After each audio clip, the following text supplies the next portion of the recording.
Hello students, today we are going to start a new topic that belongs to the vector algebra, and the topic is addition of two vectors. As we have told you that we are having three operations in the vector algebra: addition, subtraction and multiplication. So we are going with the first topic, vector algebra. In this we are going to take the topic addition of two vectors. तो addition of two vectors में हमने last lecture में बताया था कि कोई भी दो वेक्टर्स को आपने किसी भी तरह का वेक्टर अलजेब्रा ऑपरेशन परफॉर्म करना है तो हम लोगों को दो वेक्टर्स के बीच में एंगल पता होना चाहिए, उनके बीच की डायरेक्शन पता होनी चाहिए, जिसको हम लोगों ने प्रीवियस लेक्चर में कवर अप किया था। एडिशन ऑफ टू वेक्टर को इजी बनाने के लिए हमने कुछ सब टॉपिक बनाए हैं। जैसे फर्स्ट टॉपिक आपके पास है when two vectors are in the same direction. When two vector are in the same direction, तो हमें क्या करना है? देखिए एडिशन को इस तरह से रिप्रेजेंट करना है। मान लीजिए आपके पास कोई एक वेक्टर है जिसकी वैल्यू को a वेक्टर कहते हैं, एक वेक्टर है जिसको हम b वेक्टर से रिप्रेजेंट करते हैं और इन दोनों को हम लोगों ने ऐड कर देना है, मतलब मान लीजिए r वेक्टर रिप्रेजेंट कर देना। r यहाँ पे क्या है? r यहाँ पे a वेक्टर और b वेक्टर का रिजल्टेंट है। अब जब भी आपको लगे कि दो वेक्टर हैं तो दोनों सेम डायरेक्शन में हैं, तो उसको अगर हम ग्राफिकली रिप्रेजेंट करें तो कुछ इस तरह से समझ सकते हैं कि एक बॉडी के ऊपर किसी ने इस तरह से और इस तरह से सेम डायरेक्शन के अंदर दो फोर्सेस लगा दिए। पहले फोर्स को कह दिया F1 मान लीजिए और दूसरे फोर्स को कह दिया F2 कह दिया, और आपको कहते हैं कि इनका रिजल्ट बताएं क्या होगा। तो क्या करना होता है? जब दो वेक्टर आपके पास एक डायरेक्शन में होते हैं तो हमें कुछ खास मैथमेटिक्स नहीं लगानी है। हमने सिंपली क्या करना है, दोनों वेक्टर्स को आपस में इस तरह से ऐड कर देना है, जिसको हम ये कहें मैग्नीट्यूड वाइज भी लिखें तो हम ये कहेंगे कि पहले का मैग्नीट्यूड अगर F1 है, सेकंड का मैग्नीट्यूड अगर F2 है, तो दोनों डायरेक्टली ऐड हो जाएंगे और हमारा रिजल्टेंट वेक्टर बन जाएगा। तो रिजल्टेंट वेक्टर क्या है? दोनों के डायरेक्ट सब एडिशन के बराबर है। इस तरह से जब भी हम किसी भी एक रिजल्ट की बात करते हैं वो हमें हमेशा मैक्सिमम रिजल्ट मिलता है और उसकी वैल्यू होती है फर्स्ट वेक्टर का मैग्नीट्यूड प्लस सेकंड वेक्टर का मैग्नीट्यूड। ये तो हो गई हमारे पास जो रिजल्ट आने वाला है उसके मैग्नीट्यूड की बात। लेकिन अगर हम उसकी डायरेक्शन की बात करें तो होगा क्या? जैसे इस ब्लॉक को आपने बना रखा है और इस ब्लॉक पे आपने दो फोर्स दिखाए हैं, दोनों को एक्स डायरेक्शन में पुश कर रहे हैं, तो आपके दिमाग में आ गया होगा कि ब्लॉक जो है वो भी इसी डायरेक्शन में मूव करेगा। इसका मतलब रिजल्ट की वही डायरेक्शन होगी जो ए वेक्टर की डायरेक्शन होगी या बी वेक्टर की डायरेक्शन होगी। ठीक है, तो हम क्या कह सकते हैं कि अगर हमारे पास ए वेक्टर पैरेलल है बी वेक्टर के, तो जो हमारा रिजल्ट होगा वो ए वेक्टर और बी वेक्टर का सम होगा। ठीक है, और अगर हम इसे डायरेक्शन वाइज ना लिख के नॉर्मल लिखना चाहें तो हम कहेंगे दोनों के रिजल्ट का जो मैग्नीट्यूड होगा वो डायरेक्ट दोनों के मैग्नीट्यूड के सम के बराबर होगा। तो ये हमारे पास एक इंपॉर्टेंट बात आ गई है। दो वेक्टर अगर सेम डायरेक्शन में है तो दोनों का जो रिजल्टेंट कैलकुलेट करने का तरीका है डायरेक्ट उनको ऐड कर देना। फॉर एग्जांपल देखिए, इसने कहा कि एक पर्सन जो है इस डायरेक्शन में कुछ लेट्स सपोज चलिए 5 मीटर ट्रैवल करते हैं, फिर उसके बाद यही पर्सन सेम डायरेक्शन के अंदर आपको कहा जाता है कि 3 मीटर और ट्रैवल करता है।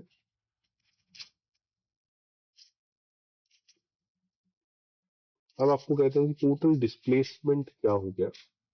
तो अगर हम सिंपल वे में देखें तो आप डायग्राम से देख सकते हैं कि इसका जो टोटल डिस्प्लेसमेंट होगा, डिस्प्लेसमेंट का मतलब क्या होता है? इनिशियल पॉइंट और फाइनल पॉइंट को मिलाने वाली लाइन, तो हम कहते हैं directly it can be written as 8 metre. इधर होगा जिस डायरेक्शन में 5 मीटर एंड 3 मीटर हमें दिखाई दे रहे हैं उसी डायरेक्शन में होगा।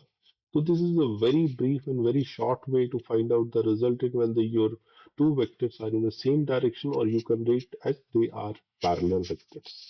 इसके अंदर हमारे पास याद रखिएगा जो रिजल्ट निकलता है वो अपनी एक मैक्सिमम वैल्यू रखता है जो कि दो वेक्टर के सम के बराबर होता है। This is a very important property कि हमारे पास किसी भी दो वेक्टर का मैक्सिमम से मैक्सिमम रिजल्ट क्या आ सकता है, उसका मैग्नीट्यूड क्या हो सकता है, उनका मैग्नीट्यूड हो सकता है दोनों के सम के बराबर। ठीक है। नेक्स्ट कैटेगरी के अंदर हमने एक छोटी सी कैटेगरी को रखा है। ये छोटी छोटी कैटेगरी रखे है जिससे आपको वेक्टर के क्वेश्चन करने में ज्यादा डिफिकल्टी ना हो, शॉर्ट वे में जल्दी जल्दी वेक्टर सम कर पाए।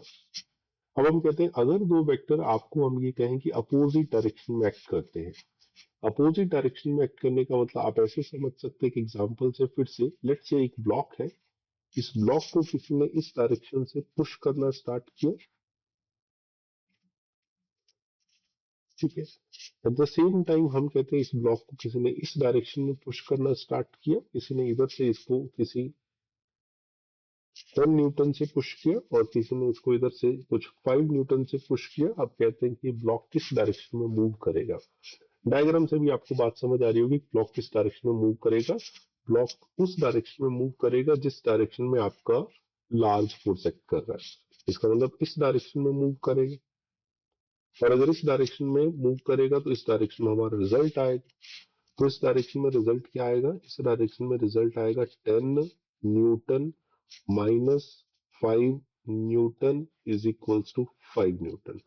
What we can write, we can write as, अगर हमें ऐसा लगता है ए वेक्टर एंटी पैरेलल दे रखा है बी वेक्टर के, एंटी पैरेलल मतलब अपोजिट डायरेक्शन में दे रखा है बी वेक्टर के, तो अगर हमें कहा जाता है कि आप ए वेक्टर को बी वेक्टर को ऐड करें और ऐड करके एक रिजल्ट बताएं, रिजल्ट को हम आर वेक्टर नाम देते हैं, तो उसका आंसर आपने क्या देना है, उसका आंसर आपने ऐसे देना है कि आर वेक्टर का जो मैग्नीट्यूड होगा, मैग्नीट्यूड का मतलब होता है एक तरह से लेंथ होगी, वो आपके पास दोनों वेक्टर के मैग्नीट्यूड के सब्सट्रैक्शन के बराबर होगी। अब कहा कि क्या इसे हम a माइनस बी ही लिखेंगे, नहीं, हम इसे a माइनस बी भी लिख सकते हैं और हम इसे b माइनस ए भी लिख सकते हैं, दोनों लिख सकते हैं। ये डिपेंड करता है, अगर a की वैल्यू ज्यादा है b से तो हम लोग फर्स्ट वाले पार्ट में जाएंगे, और अगर b की वैल्यू ज्यादा है a से तो हम सेकंड वाले पार्ट में जाएंगे। ठीक है। अभी देखिए हम लोग क्या कर रहे थे, इसको ऐसे रिप्रेजेंट कर रहे थे ना, अगर आपको इसको इतना सारा रिप्रेजेंट करने में डिफिकल्टी फील होती है तो आप इसे सिंपली ए भी लिख सकते हैं। किसी भी वेक्टर के मैग्नीट्यूड को रिप्रेजेंट करने के लिए मोड का तरीका तो है हमारे पास, लेकिन अगर हम शॉर्टकट में लिखना चाहें तो हम उसको सिंपली क्या कर सकते हैं, उसके सिंबल से भी डिनोट कर सकते हैं।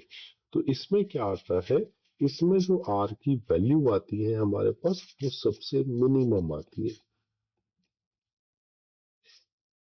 और कितनी आती है, तो हम कहते हैं ए वेक्टर माइनस बी वेक्टर आती है, या फिर आप चाहें तो ऐसा लिख सकते हो कि कोई भी बड़ा उसको लिख दो माइनस कर दो, बट आंसर माइनस में नहीं देना, इसमें मोड लगा दिया। तो हमारे पास मिनिमम रिजल्ट क्या आएगा, दोनों का डिफरेंस आएगा। मैक्सिमम रिजल्ट क्या आएगा, दोनों का सम आएगा। तो अगर आपने कोई भी दो वेक्टर अपोजिट डायरेक्शन में लगाए हैं तो उसका रिजल्ट कैसे लिखा जाएगा, दोनों को माइनस करके लिखा जाएगा। कोई भी दो वेक्टर लिखेंगे उसका सम सेम डायरेक्शन में तो क्या लिखा जाएगा, दोनों को डायरेक्ट प्लस करके लिखा जाएगा। तो रिजल्टेंट की मैक्सिमम वैल्यू क्या निकाली हमने, ए प्लस बी। रिजल्टेंट की मिनिमम वैल्यू क्या निकाली, ए माइनस बी। इसको भी एक और एग्जांपल से देखें। आपको ये कहा कि किसी पर्सन ने इस डायरेक्शन में ट्रैवल किया और इस डायरेक्शन को मान लीजिए ईस्ट कहते हैं हमने, और ईस्ट डायरेक्शन में उसने 20 मीटर ट्रैवल किया। ठीक है। उसके बाद उसने कहा कि इस ईस्ट डायरेक्शन के बाद उसी पर्सन ने वहां से एक यू टर्न लिया और यू टर्न लेके यहां से वापस चला गया। ठीक है, वापस चला गया, पहले वो ईस्ट डायरेक्शन में गया था, अब वो ईस्ट डायरेक्शन से, पहले वो ईस्ट डायरेक्शन में गया था, अब वो ईस्ट डायरेक्शन से जहां पे भी उसने एंड किया 10 मीटर वापस चला गया, मतलब वेस्ट में चला गया। तो कहते हैं फाइंड करके बताएं फाइनल डिस्प्लेसमेंट क्या आएगा। तो हम कहते हैं यहाँ पे इनिशियल पॉइंट ये हो गया, फाइनल पॉइंट ये हो गया। दोनों को मिलाने वाला जो रिजल्ट आपके सामने है वो आप इजीली कैलकुलेट कर सकते हैं कि फाइनल जो डिस्प्लेसमेंट आ रहा है अपोजिट डायरेक्शन होने की वजह से 20 माइनस 10 इक्वल्स टू 10 मीटर आ रहा है। और किस तरफ आएगा, जो वेक्टर ज्यादा बड़ा होगा तो कहते हैं ईस्ट वाला ज्यादा है तो इस वजह से ईस्ट में आएगा। ठीक है, तो हमको पता क्या चला, जब दो वेक्टर सेम डायरेक्शन में तो क्या रिजल्ट देना है और दो वेक्टर अपोजिट डायरेक्शन में तो क्या रिजल्ट देना है। सेम डायरेक्शन में ऐड कर रहा है, अपोजिट डायरेक्शन में दोनों को सबट्रैक्ट करना है। अब आता है सबसे बड़ा इंपॉर्टेंट टॉपिक, अगर दो वेक्टर परपेंडिकुलर डायरेक्शन में हो तो क्या करना है। दो वेक्टर परपेंडिकुलर डायरेक्शन का मतलब ऐसा कहें कि एक वेक्टर आपको इस तरह से हमने दे रखा है, जो कि मान लीजिए किसी एक्स डायरेक्शन में है, और एक वेक्टर हमने मान लो आपको इस डायरेक्शन में दे रखा है जो कि मान लीजिए आपके पास वाई डायरेक्शन में है। अब कहते हैं इनका रिजल्ट कैसे निकालें, इनका रिजल्ट क्या आना चाहिए। तो इसको एक एग्जांपल से समझे हैं। इसको एग्जांपल से ऐसे समझते हैं कि एक पर्सन ने इस पॉइंट से स्टार्ट किया, मान लो ए पॉइंट से स्टार्ट किया, बी पॉइंट तक चला गया और इधर उसने 10 मीटर कुछ ट्रैवल कर लिया। ए पॉइंट से स्टार्ट किया, बी पॉइंट पे गया और 10 मीटर ट्रैवल किया। उसके बाद इस पर्सन ने यहां से राइट टर्न ली या 90 डिग्री पर टर्न ली और ऊपर की तरफ चला गया। ऊपर की तरफ जाने के बाद इसने फिर से यहाँ पे 10 मीटर ट्रैवल किया और वहां पे स्टॉप हो गया। सी पॉइंट पे जाके ये स्टॉप हो गया। अब क्वेश्चन आपसे पूछता है कि what is your final displacement. तो हम कहते हैं डिस्प्लेसमेंट तो हमारे पास इनिशियल और फाइनल पॉइंट को मिलाने वाला होता है। तो इनिशियल यहाँ कौन है, ए, और फाइनल कौन है यहाँ पे, सी। तो अगर इनिशियल ए है, फाइनल सी है, तो हमारा जो डिस्प्लेसमेंट आना चाहिए, तो डिस्प्लेसमेंट होना चाहिए कुछ हमारा ए से सी को मिलाने वाला ऐसा वेक्टर कि डिस्प्लेसमेंट होना चाहिए, डिस्प्लेसमेंट होना चाहिए ये वाला। तो डिस्प्लेसमेंट अगर हम करें तो ये हमारे पास बन रहा है राइट एंगल ट्राइंगल। तो डिस्प्लेसमेंट को अगर हम रिजल्टेंट कह दें, इसको हम ए वेक्टर कह दें, इसको अगर हम बी वेक्टर कह दें, तो हम कहते हैं अगर आपको क्वेश्चन कहता है कि A vector is perpendicular to the B vector, तो फाइंड करके बताएं कि हमारा रिजल्टेंट क्या होगा। तो रिजल्टेंट का मतलब क्या हुआ, रिजल्टेंट का मतलब हुआ ए वेक्टर और बी वेक्टर का सम कितना आएगा। ठीक है, अब क्वेश्चन ने आपसे आर वेक्टर पूछा है। आर वेक्टर का मतलब होता है you need to give the answer with the magnitude as well as in the direction. तो हम ये कहते हैं कि देखिए हमारे पास रिजल्टेंट तो यहाँ पे एक हाइपोटेनियस की तरह काम कर रहा है। तो अगर रिजल्टेंट यहाँ पे हाइपोटेनियस की तरह काम कर रहा है तो बाय द पाइथागोरस थ्योरम,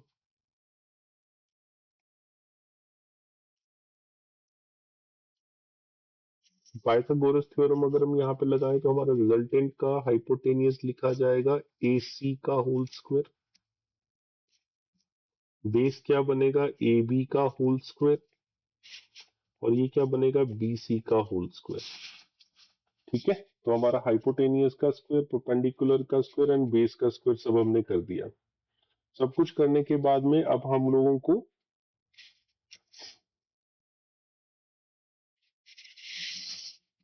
ठीक है, सब कुछ करने के बाद अब हम लोगों को बताना है कि इसका डिस्प्लेसमेंट क्या होगा। तो इसको बोला गया रिजल्टेंट आर का स्क्वायर, ये हो गया हमारा ए का स्क्वायर, ये हमारा हो गया बी का स्क्वायर। ये क्या चीज है, ए हमारे पास है, हमारे पास, ठीक है, ये हमारी पाइथागोरियन थ्योरम है। तो हम यहाँ पे कहते हैं ए का स्क्वायर, ए क्या है यहाँ पे बेस, और बी क्या है हमें परपेंडिकुलर, और आर क्या है हाइपोटेनियस। तो R square is equal to A square plus B square. तो अगर हम इस डायग्राम के हिसाब से आपको कहते हैं कि आप डिस्प्लेसमेंट बताएं, तो आपका आंसर क्या होता है, आपका आंसर होता है 10 का स्क्वायर प्लस 10 का स्क्वायर अंडर रूट 10 का स्क्वायर 100 हो गया, ये भी 100 हो गया, 100 और 100 मिला दे तो 200 हो गया। 200 का रूट अगर हम ले तो 100 का रूट तो 100 का 10 आता है, और 2 अंदर अलग रह जाते तो 100√2 मीटर आंसर आता। तो क्या हमने कहा, हमने ये कहा कि अगर हमारे पास कोई भी दो वेक्टर अगर परपेंडिकुलर होंगे, ठीक है, हम क्या कह रहे हैं, if two vectors A vector perpendicular होगा बी वेक्टर के, तो हमने क्या करना है, रिजल्ट के मैग्नीट्यूड को डायरेक्टली लिखना है ए स्क्वायर प्लस बी स्क्वायर का अंडर रूट, बस इतना सा लिखना है। ठीक है, यहाँ पे जो रिजल्टेंट हमने लिखा वो रिजल्टेंट हमें क्या रिप्रेजेंट कर रहा है, वो रिजल्टेंट हमें सिर्फ और सिर्फ रिप्रेजेंट कर रहा है कि हमारे रिजल्टेंट का मैग्नीट्यूड क्या होगा, डायरेक्शन नहीं बता दिया हमने। तो डायरेक्शन को फिर इस डायग्राम से देखते हैं। तो डायरेक्शन ये कहता है कि अगर आपने हमारा ए वेक्टर इधर रिप्रेजेंट किया, बी वेक्टर यहाँ पे रिप्रेजेंट किया हमने, ठीक है, तो फिर ये हमारा रिजल्टेंट बन रहा है।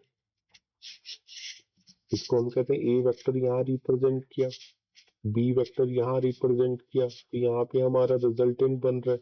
तो रिजल्टेंट कहाँ बन रहा है, तो हम कहते हैं रिजल्टेंट ए के साथ यहाँ कुछ एंगल बना रहा है, रिजल्टेंट यहाँ पे ए के साथ कुछ एंगल बना रहा है, वो एंगल ही इसकी डायरेक्शन है। तो हम कहते हैं डायरेक्शन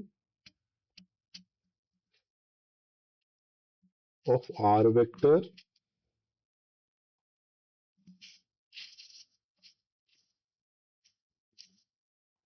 इज एंगल